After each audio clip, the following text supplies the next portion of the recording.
1 century ago, hundreds of people packed the St. Sophia Square in Kiev, anxiously awaiting the verdict of Menachem Mendel Beilis. The false charge, ritual murder, killing a 13-year-old Christian boy to drain his blood for the baking of matzah.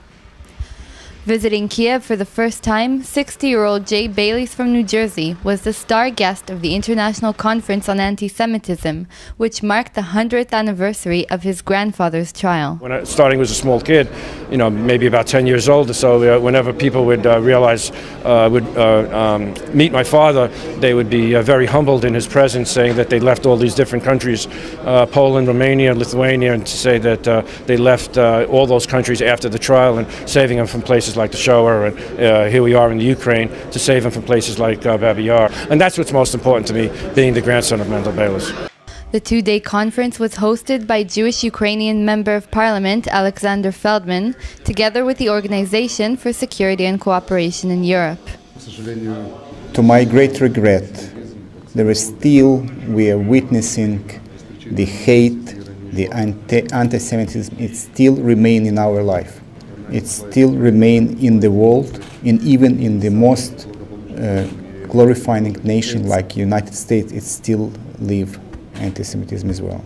The chief rabbi of Kiev, Moshe Reuven Assman, said that the Beilis affair is still relevant today because Jews in Europe as well as in Israel are still the target of false accusations. הדברים האלה אקטואליים גם עכשיו. יהודים מאשימים בכל מיני פשעים, וגם פה, גם בישראל, עכשיו זה גם אנטישמית, גם אנטי-ישראל.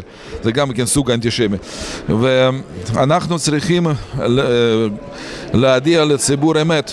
Dr. Shimon Samuels of the Simon Wiesenthal Center in France used his stand at the conference to give examples of blood libel since the Beilis case, particularly the present time and how those are also directed against the State of Israel.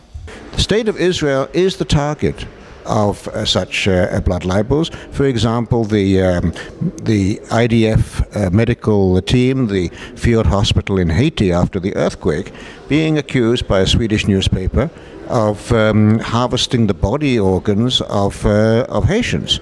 That type of thing is very pernicious and dangerous. So it has to be exposed and has to be acted against, and one of the methods is litigation. Getting off a tour bus that took conference participants to the site of the Babi Yar massacres that Jay Beilis' ancestors had unknowingly escaped at the time, the grandson found himself standing at the St. Sophia Square, right in front of the courthouse where his grandfather's trial took place. This is a very moving moment to stand on the ground where my grandfather stood 100 years ago, and shortly before the verdict that he heard from the judge. This is very an historic moment for me. Real proud to represent my family and to represent my grandfather's memory. It definitely is emotional to stand in front of the courthouse and just take in the spirits, and maybe the spirits of him are around, as it were. The Beilis affair was commemorated with speakers, activists, historians, and politicians, both Jews and non-Jews, convening in Kiev to discuss the current forms of blood libel and what can be done to prevent expressions of anti-Semitism today.